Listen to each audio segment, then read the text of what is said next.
Hi friends, welcome to Learn with Sitara.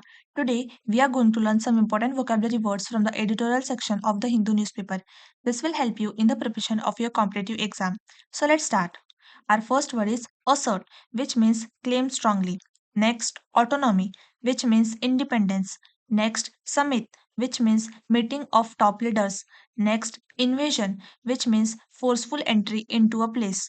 Next, warrant, which means official permission. Next, intent, which means plan to do. Next, tenure, which means time in a position.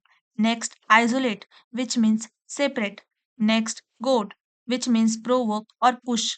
Next, criticize, which means point out faults. Next, geopolitical, which means related to global politics. Next, stringent, which means strict. Next, sanction, which means penalty or punishment. Next, surcharge, which means extra charge. Next, takeaway, which means main point to remember. Next, mobility, which means ability to move.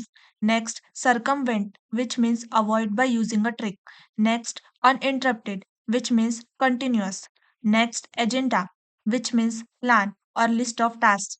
And last word, inimical, which means harmful or hostile. Thank you for learning.